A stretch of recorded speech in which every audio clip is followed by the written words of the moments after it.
Good morning student, how are you all. कैसे हो आप लोग। उम्मीद करती हूँ ठीक होंगी और आप बोर्ड की तैयारी बहुत अच्छे से कर रहे होंगे। इससे पहले ही जो मैंने आपको वीडियो अपलोड की है राम लक्ष्मण परशु संवाद के बहुविकल्पीय प्रश्न उत्तर, वो आपने देखे होंगे। ठीक है, तो आज मैं आपके लिए यहाँ पर लेकर आई हूँ नेक्स्ट चैप्टर उत्साह और अट नहीं रही है, जो 2 पार्ट हैं उसके बहुविकल्पीय प्रश्न उत्तर। ठीक है, तो आप वीडियो को ध्यानपूर्वक देखें।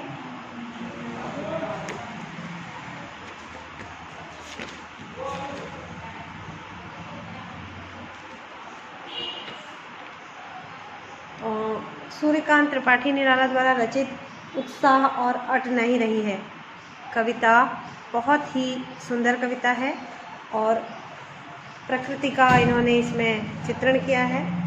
प्रकृति का मानवीय चित्रण भी इसमें आपको मिलेगा। ठीक है, तो स्टार्ट करते हैं हम। पहली जो उनकी पंक्ति है, देखिए पहला जो काव्यांश है, बादल गरजो डैश डैश बादल गरजो। ठीक है, तो इसके प्रश्न देखिए, कवि बादलों से क्या आग्रह कर रहा है? बरसने का, छाए रहने का, कड़कड़ाने का या ये सभी? तो किसका आग्रह कर रहा है? कवि बरसने का आग्रह कर रहा है। ठीक है, नेक्स्ट क्वेश्चन देखिए, कवि के अनुसार बादलों के भीतर क्या छिपा हुआ है?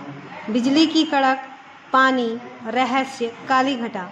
तो यहाँ सही ऑप्शन है आपका बिजली की कड़क। कवि ने बादलों को किसके समान सुंदर बताया है? केसों के समान, आसमान के समान, वर्षा के, या इनमें से कोई नहीं? तो यहाँ राइट आंसर है केसों के। प्रस्तुत काव्यांश के आधार पर बताइए कि कवि निराला ने बादलों की तुलना किससे की है? कवि से, वर्षा से, सृष्टि से, या ये सभी? तो किससे की है? कवि से। कवि के अनुसार नूतन कविता कैसी होनी चाहिए? संपूर्ण संसार में जोश भर देने वाली, संपूर्ण संसार को नीरवता से भर देने वाली, संपूर्ण संसार का अंत कर देने वाली, उपरोक्त में से कोई नहीं? तो यहाँ आपका राइट आंसर था संपूर्ण संसार में जोश भर देने वाली। ठीक है, आगे देखिए, विकल विकल डैश डैश, दूसरा काव्यांश है हमारा, विकल विकल उन्मन थे उन्मन। तो ये डैश डैश करके हमने इसको लिखा है बादल गरजे, शॉर्ट फॉर्म में हमने इसको दिया है यहाँ पे। तो काव्यांश के आधार पर बताइए कि संसार के सभी प्राणियों की स्थिति कैसी है? गर्मी के कारण बेचैन और उदास है, गर्मी के कारण खुश है, वर्षा के कारण उत्साहित है, या उपरोक्त सभी? तो इसमें हम राइट आंसर है हमारा गर्मी के कारण बेचैन और उदास है।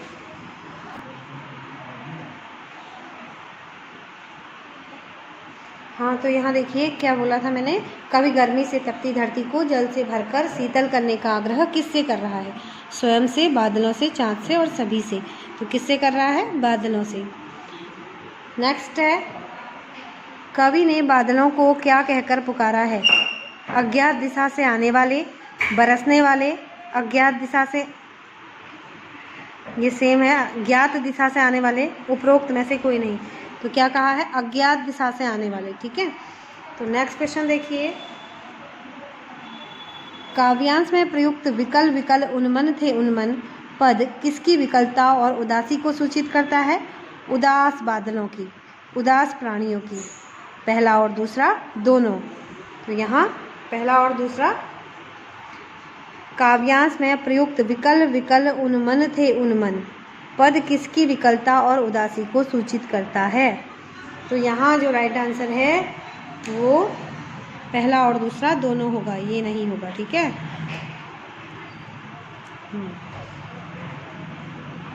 नेक्स्ट देखिए, काव्यांश में प्रयुक्त उन्मन शब्द किस भाव का सूचक है?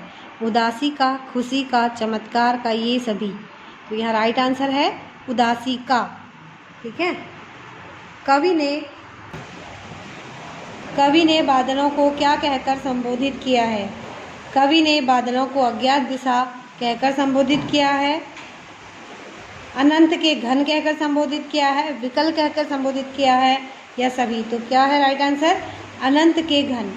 काव्यांश के अनुसार सभी लोग बेचैन क्यों हैं? अत्यधिक जल भराव के कारण, अत्यधिक ताप के कारण, आर्थिक विपन्नता के कारण, वर्षा की तीव्रता के कारण। तीव्र तो में बड़ी की मात्रा आएगी तीव्रता के कारण। तो यहाँ राइट आंसर है अत्यधिक ताप के कारण।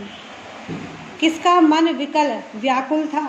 संसार के सभी प्राणियों का, बादलों का, कवि का या उपरोक्त सभी? यहाँ सही उत्तर देखेंगे आप, संसार के सभी प्राणियों का। नेक्स्ट क्वेश्चन देखिए, कविता के अनुसार बादल कहाँ से आ रहे हैं? आसमान के एक विशेष छोर से, ईश्वर के घर से, अनजान दिशा से, धरा से। तो यहाँ राइट आंसर है अनजान दिशा से। ठीक है, नेक्स्ट क्वेश्चन देखिए, कवि बादलों से क्या अनुरोध कर रहा है? प्राणियों के मन को विकल करने का, धरती को शीतल करने का, ज्ञात दिशा से आने का, धरा को तप्त करने का। तो यहाँ राइट आंसर क्या है? धरती को शीतल करने का। ठीक है, अब इसका सुमित्रा नंदन पंत जो है उनकी जो दूसरी कविता है वो है अट नहीं रही है। एक ही कविता के दो पार्ट हैं, तो यहाँ दूसरे काव्यांश के क्वेश्चन आंसर आप देख सकते हैं। अट नहीं रही है डैश डैश पट नहीं रही है। ठीक है, काव्यांश के आधार पर बताइए कि किस ऋतु में प्रकृति की सुंदरता अत्यधिक बढ़ जाती है? फागुन, बसंत ऋतु में, ग्रीष्म ऋतु में, शीत ऋतु में, उपरोक्त में से कोई भी नहीं। देखते हैं, तो यहाँ राइट आंसर है फागुन, बसंत ऋतु में। प्रस्तुत पंक्तियों में कवि ने किसका वर्णन किया है? प्राकृतिक सौंदर्य का, वर्षा ऋतु का, भौगोलिक सौंदर्य का या इनमें से कोई नहीं? तो यहाँ राइट आंसर है प्राकृतिक सौंदर्य का। प्रस्तुत पद्यांश के पाठ का नाम तथा उसके कवि का नाम बताइए।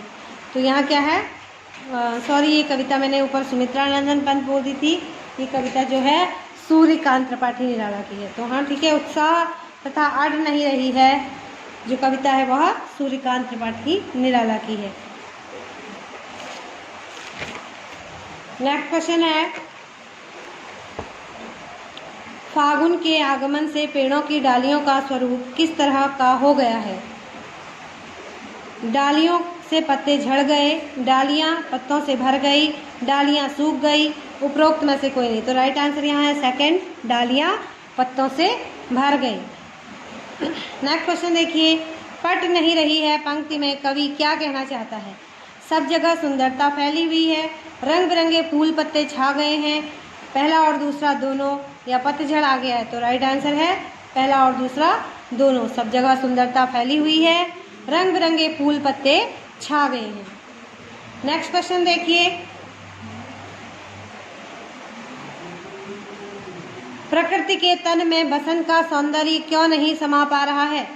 प्रकृति के सीमित परिवेश के कारण, सौंदर्य की अधिकता के कारण, वसंत के प्रति अत्यधिक आकर्षण न होने के कारण, पेड़ों का फलों से लदे होने के कारण। तो यहाँ राइट आंसर है सौंदर्य की अधिकता के कारण। हरे एवं लाल पत्तों से लदी डालियों को देखकर कवि को ऐसा लगता है मानो संपूर्ण वातावरण में फूलों की खुशबू समा गई थी। डालियां पत्तों के भार को वहन करने में असमर्थ हैं। फागुन के गले में सुगंधित फूलों की माला पड़ी है, डालियां खुशी से झूम रही हैं। तो इसका सही उत्तर है तीसरा, फागुन के गले में सुगंधित फूलों की माला पड़ी है। कवि की आंख फागुन की सुंदरता से इसलिए नहीं हट रही है क्योंकि फागुन का सौंदर्य अनूठा है, फागुन का सौंदर्य फीका है, फागुन का सौंदर्य कांतिहीन है, फागुन का सौंदर्य अशोभनीय है। तो राइट आंसर है पहला, फागुन का सौंदर्य अनूठा है। वन के वैभव में क्या क्या कूट कूट कर भरा है? रंग बिरंगे पत्ते, अपार जल, विशाल पर्वत एवं नदियाँ, शोभा और सौंदर्य। तो यहाँ सही उत्तर है शोभा और सौंदर्य। फागुन अन्य ऋतुओं से इस प्रकार भिन्न होता है: सुहावने मौसम के कारण, पहाड़ों पर बर्फ जमने के कारण, नदियों के में पानी गर्म पानी बहने के कारण, पेड़ पौधों पर फूल मुरझाने के कारण। तो यहाँ सही उत्तर है सुहावने मौसम के कारण। अब देख सकते हैं आप कविता पर आधारित बहुविकल्पीय जो अन्य प्रश्न हैं उनके उत्तर। कवि ने बादलों के लिए किस विशेषण का प्रयोग किया है? अनंत का, ललित का, नवजीवन वाले या मनमोहक? तो इसका राइट आंसर है नवजीवन वाले। कवि बादलों को किस प्रकार आने का आह्वान कर रहा है? कवि बादलों से किस प्रकार आने का आह्वान कर रहा है? गोल गोल घूमकर, धीरे धीरे, आकाश को घेरकर या तीव्र वेग में? तो इसका सही उत्तर आप देख सकते हैं तीसरा, आकाश को घेरकर। उत्साह कविता में बादल किसका प्रतीक है? शांति का, क्रांति का, स्थिरता का या सुख का? तो राइट आंसर है दूसरा, क्रांति का। कवि ने बादलों को किसकी कल्पना के समान पाले हुए माना है? विद्युत की कल्पना, आसमान की कल्पना, काले घुंघराले बालों की या बाल कल्पना? तो यहाँ सही उत्तर है बाल कल्पना। कवि ने तृप्त धरा के माध्यम से किस ओर संकेत किया है? जनसामान्य की पीड़ा, जलवायु परिवर्तन, अत्यधिक गर्मी, वैश्विक तपन? तो राइट आंसर है पहला, जनसामान्य की पीड़ा। अट नहीं रही है कविता में चारों तरफ किसकी सुंदरता फैली हुई है? यहाँ राइट आंसर है फागुन की। ये क्वेश्चन रिपीट हुआ है, पहले भी एक क्वेश्चन ये आ चुका है। कवि की आंखें किसकी ओर से हट नहीं पा रही हैं? प्रेयसी की ओर से, विशालकाय पर्वत की ओर से, प्राकृतिक सुंदरता की ओर से, काले काले बादलों की ओर से? तो राइट आंसर है आपका थर्ड, प्राकृतिक सुंदरता की ओर से। नेक्स्ट क्वेश्चन है, फागुन आते ही वन उपवन में क्या परिवर्तन होने लगता है? पेड़ों के पत्ते गिरने लगते हैं, पेड़ पौधे मुरझाने लगते हैं, पेड़ों पर फूल खिलने लगते हैं, सभी कथन सत्य हैं? तो इसका राइट आंसर है तीसरा, पेड़ों पर फूल खिलने लगते हैं। कहीं सांस लेते हो घर घर भर देते हो पंक्ति में किसकी विशिष्टता व्यंजित हुई है? हवा की, फलों की, नभ की, फूलों की?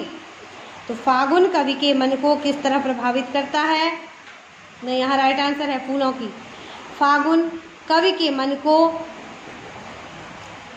किस तरह प्रभावित करता है? खुशनुमा वातावरण से उसका मन पक्षियों की तरह उड़ने लगता है, या प्राकृतिक सौंदर्य देखकर उसका मन विचलित होने लगता है, पक्षियों की चहचहाहट सुनकर उसका मन अस्थिर हो जाता है, उसका मन कल्पना लोक में विचरण करने लगता है?